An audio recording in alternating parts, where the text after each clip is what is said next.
اعوذ باللہ من الشیطان الرجیم بسم اللہ الرحمن الرحیم ربما يود الذین کفروا لو كانوا مسلمین صدق اللہ العظیم۔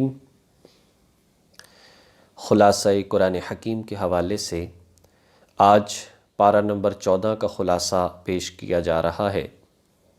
13ویں پاری کے آخر میں سورۃ الحجر کا آغاز ہوا، جس میں صرف 2 آیتیں موجود ہیں، بقیہ مکمل سورت 14ویں پارے میں ہے۔ سورۃ الحجر قرآن کریم کی مکی سورت ہے۔ جب ہم یہ بات کہتے ہیں کہ مکی ہے تو فوراً یہ بات سمجھ میں آ جاتی ہے کہ اس میں اللہ جل شانہ نے بنیادی عقائد کو بیان فرمایا ہے، توحید، رسالت، آخرت۔ ترتیب توقیفی کے لحاظ سے 15ویں نمبر پر یہ صورت ہے اور نازل ہونے کے اعتبار سے 54 نمبر پر ہے۔ اس کی 99 آیات اور 6 رکوع ہیں۔ اس کا نام جو حجر رکھا گیا، دراصل حجر ایک وادی تھی جو شام اور مدینہ منورہ کے درمیان تھی۔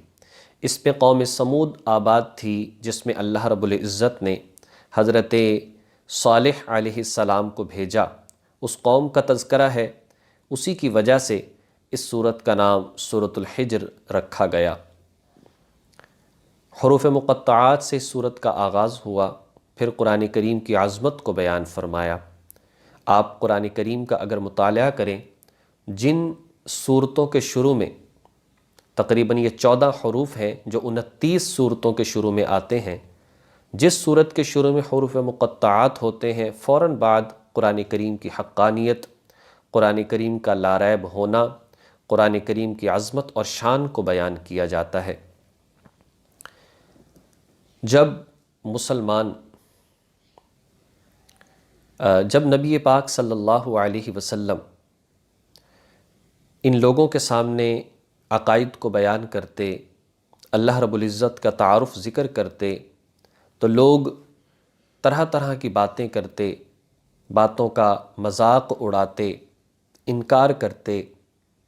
تو ارشاد فرمایا کہ جب کافر آخرت کی سزاؤں کو دیکھیں گے، اس وقت ایمان کی آرزو کریں گے کہ کاش ہم ایمان لے آتے، لیکن یہاں پر اس آرزو کا کرنا یہ بے فائدہ ہے، اس لیے کہ دنیا میں موقع تھا جب یہ باتیں بیان کی جا رہی تھیں تو اس وقت یہ لوگ نبی کا مذاق اڑاتے، ان باتوں کا مذاق اڑاتے، لہٰذا آج خواہش کرنا، آرزو کرنا بے سود اور بے فائدہ ہے۔ آیت نمبر 9 کے اندر ارشاد فرمایا، قرآن کریم کی خصوصیت کہ اللہ رب العزت نے اس کو خود نازل کیا اور خود اللہ جل شانہ اس کی حفاظت فرما رہا ہے، جبکہ پہلی جو کتابیں ہیں ان کے حوالے سے ارشاد فرمایا، بِمَا اسْتُحْفِظُوا مِن کتاب اللہ وَكَانُوا عَلَيْهِ شُهَدَاءَ، اے لوگو اپنی کتابوں کی حفاظت خود کرو، قرآن کریم ہم نے نازل کیا، ہم خود حفاظت کریں گے۔ نتیجہ ہمارے سامنے ہے کہ پہلی کتابیں نہ تو ان کے الفاظ موجود ہیں، نہ ان کی مکمل تعلیمات موجود ہیں جو اللہ رب العزت نے نازل فرمائی، بلکہ اگر یوں کہا جائے کہ آج یقین کے ساتھ یہ بات نہیں کہی جا سکتی کہ وہ کتابیں کن زبانوں میں نازل ہوئیں اور وہ زبانیں آج کہیں پر رائج بھی ہیں یا نہیں، جبکہ قرآن کریم الفاظ موجود ہیں اور مکمل انداز سے وہ زبان محفوظ ہے، اور 20 سے زیادہ بین الاقوامی سطح پر، سرکاری سطح پر جن ممالک کے اندر عربی زبان رائج ہے وہ 20 سے زیادہ ممالک ہیں، اور قرآن کریم اسی زبان کے اندر موجود ہے، دنیا کے کسی بھی کونے میں چلے جائیں۔ لہٰذا قرآن کریم ترجمہ چاہے کر لیا جائے لیکن تلاوت عربی ہی میں کی جائے گی۔ اللہ رب العزت مکمل انداز سے اس کی حفاظت فرما رہا ہے۔ 1450 سال ہو چکے، اس کے ایک نقطے، ایک زبر زیر پیش میں کوئی تبدیلی نہ کر سکا، اور جگہ جگہ پر قرآن کریم میں یہ چیلنج موجود ہے۔ یہ اللہ رب العزت کی بہت بڑی نعمت ہے جو اللہ کی ذات نے ہمیں عطا فرمائی۔ اور اللہ تبارک و تعالیٰ یہ حفاظت کیسے فرما رہا ہے؟ اللہ نے ذریعہ بنا دیا۔ نبی کے زمانے میں حضور، صحابہ کرام ذریعہ رہے، قرآن کو یاد کر کے، قرآن کو لکھ کر حفاظت کرتے رہے۔ اس کے بعد کے لوگ پھر محدثین، تابعین، تبع تابعین اور علماء کرام، اور آج دنیا کے اندر لاکھوں حفاظ موجود ہیں جو قرآن کریم کو محفوظ کیے ہوئے ہیں، اور ذمہ اللہ کی ذات کا پورا ہو رہا ہے۔ آیت نمبر 16 سے اللہ رب العزت کی قدرت، وجود، عظمت کے دلائل کو بیان فرمایا کہ دیکھو اللہ کی ذات نے کیسے آسمانوں کو بغیر ستون کے کھڑا کر دیا، دیکھو اللہ کی ذات نے کیسے زمین پر پہاڑوں کو گاڑ دیا، دیکھو آیت نمبر 22 میں اللہ کی ذات نے کیسے آسمان سے بارش برسائی، کیسے وہ بادل بھیجے جو پانی کو اٹھائے پھرتے ہیں، کیسے اس سے پہلے ہوائیں چلتی ہیں، دیکھو اللہ کی ذات نے کیسے درخت پیدا کر دیے، وہ زمین سے اگتے ہیں، پھل ان کی رنگت الگ ہے، ان کا ذائقہ الگ ہے۔ جانوروں کو دیکھ لو کہ وہ جانور جو اللہ تعالیٰ کی ذات نے کیسے ان کو عجیب و غریب بنایا، اور ہر چیز انسان کی خدمت کے لیے ہے، اور اللہ رب العزت کی قدرت اور وجود کی نشانی پیش کر رہی ہے کہ واقعتاً اللہ کی ذات ہے۔ اس لیے کہ دنیا میں کوئی ایک بھی یہ دعویٰ کرنے والا نہیں کہ زمین، آسمان، پہاڑوں، ان کو ہم نے پیدا کیا ہے اور ہم نظام چلا رہے ہیں۔ پھر اللہ کے ذات نے انسانی تخلیق کی ابتدا کہ جس کو سائنس کبھی حل نہ کر سکی، بڑی اس میں غور و فکر کی گئی، آخر انسان کی ابتدا کیسے ہوئی ہے، کس طرح سے اس کو بنا دیا گیا، کس طرح سے اس کو پیدا کر دیا گیا، کہ یہ کیسے ہو سکتا ہے کہ مٹی سے بنایا جائے اور وہ پھر اٹھنے، بیٹھنے، چلنے، پھرنے، سننے، سمجھنے اور سوچنے کی صلاحیت رکھتا ہو، یہ کیسے ہو سکتا ہے؟ اللہ کی ذات نے بذریعہ وحی یہ بات سمجھا دی۔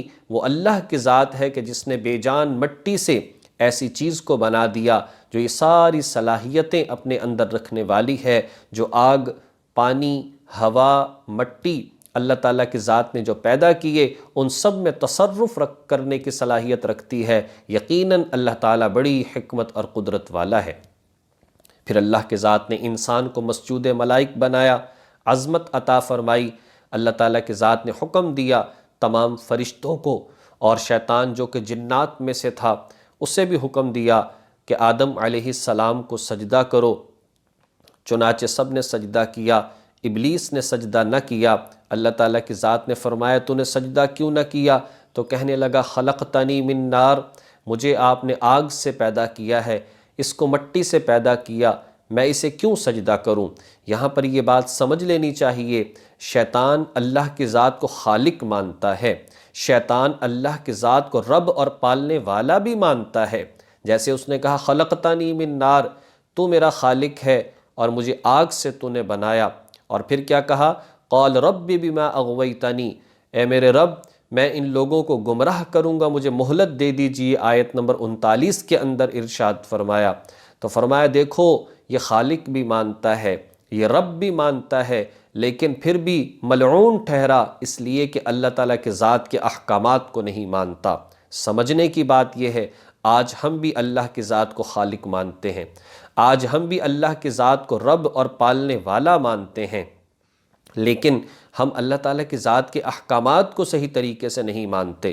آیت نمبر 44 کے اندر ارشاد فرمایا دیکھو جو اللہ تعالیٰ کے نیک بندے ہوں گے، جو اللہ کے مخلص بندے ہوں گے، یہ شیطان کا داؤ ان پر نہیں چل سکے گا، البتہ جو غافلین ہوں گے، اپنی مرضی سے زندگی گزارنے والے ہوں گے، وہ اس شیطان کے جال کے اندر پھنس جائیں گے، اور پھر دنیا کے اندر بھی رسوا اور پریشان ہوں گے، اور آخرت میں بھی ناکامی ان کی ہمیشہ کا مقدر بنے گی۔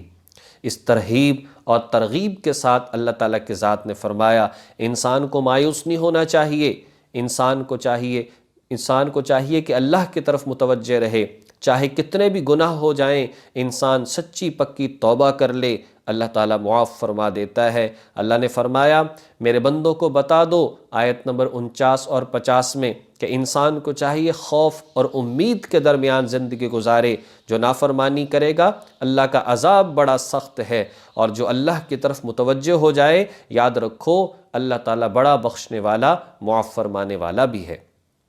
آیت نمبر 55 میں ابراہیم علیہ السلام کا واقعہ ذکر فرمایا، حضرت ابراہیم علیہ السلام، ان کی بیوی عمر رسیدہ ہو چکے، اولاد نہیں ہے، اللہ تعالیٰ کی ذات سے دعائیں کرتے ہیں، خود ان کی عمر 120 سال ہو چکی ہے، کسی نے 90 سال ذکر کی ہے، بیوی جو ہے وہ بھی ظاہر ہے کہ بوڑھی ہیں، عمر رسیدہ ہیں، اولاد کے قابل بھی نہیں، بانجھ ہیں۔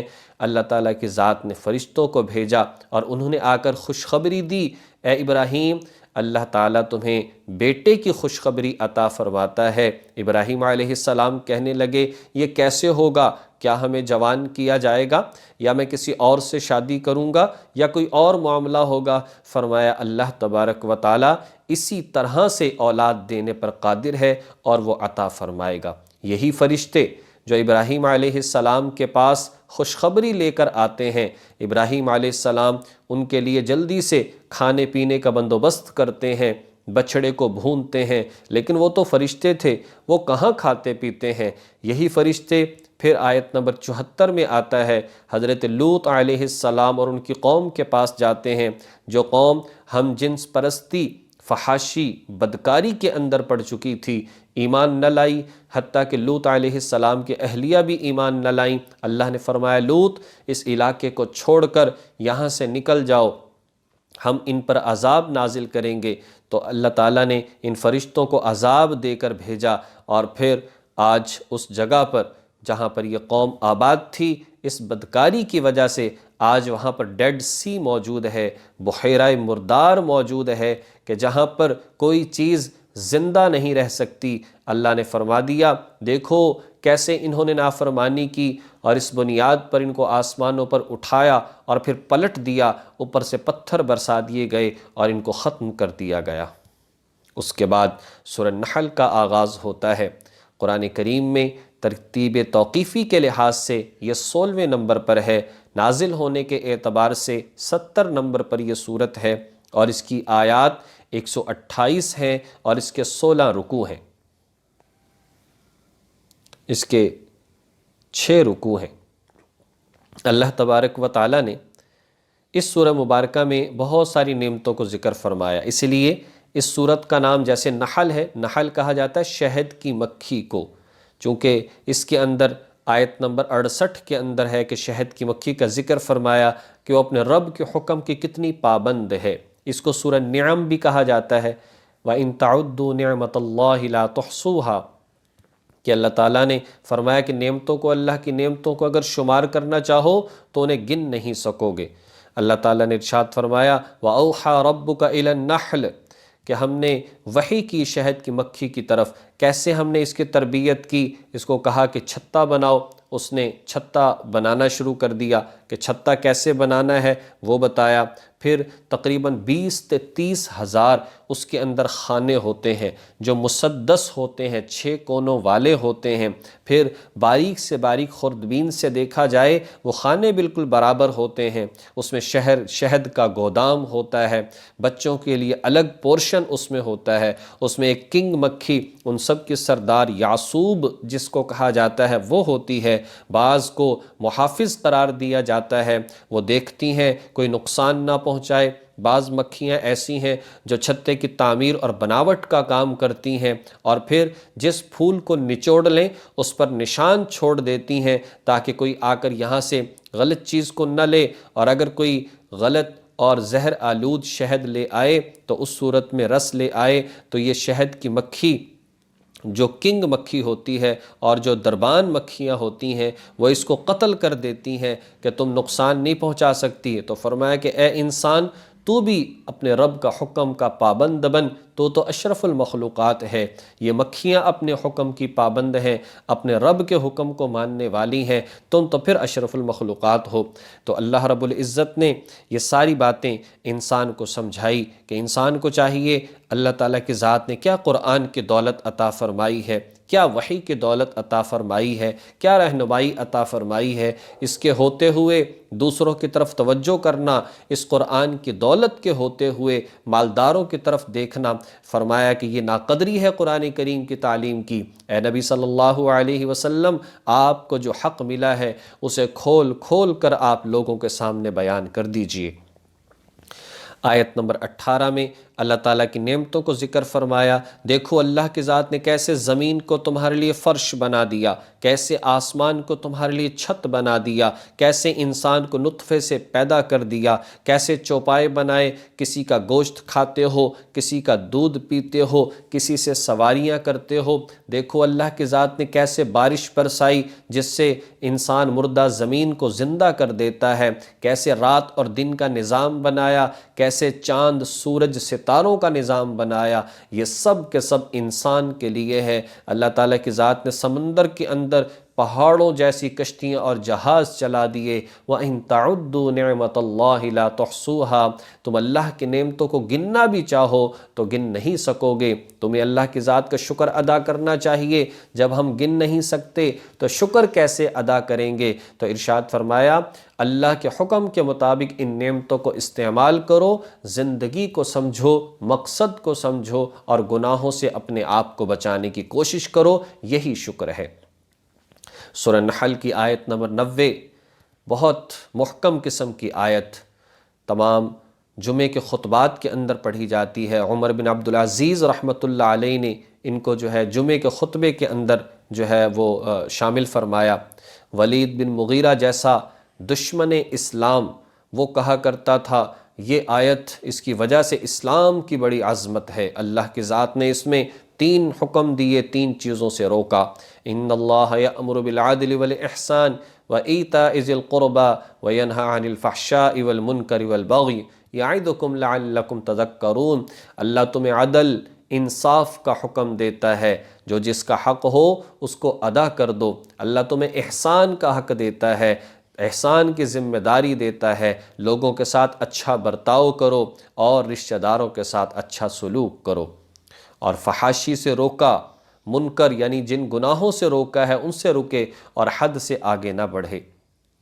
اور آخر میں اللہ تبارک و تعالیٰ نے نبی پاک صلی اللہ علیہ وسلم اور ایمان والوں سے کہہ دیا وَاصْبِرْ عَلَى مَا أَصَابَكَ إِنَّ ذَلِكَ مِنْ عَزْمِ الْأُمُورِ، فرمایا کہ تم صبر کرتے رہو، صبر کرتے رہو، مصیبتیں آئیں، پریشانیاں آئیں، صبر کرتے رہو۔ ان اللہ مع الذین اتقوا والذین هم محسنون، جو لوگ صبر کرنے والے ہوں، جو لوگ تقوی اختیار کرنے والے ہوں، جو لوگ اخلاص کے ساتھ اچھا عمل کرنے والے ہوں، لوگوں کے ساتھ اچھا سلوک کرنے والے ہوں، تو انہیں پریشان نہیں ہونا چاہیے، ان کے لیے بڑی عظیم نعمتیں ہیں۔ اے نبی صلی اللہ علیہ وسلم، آپ غمگین نہ ہوں، آپ اپنے دل کو تنگ نہ کریں۔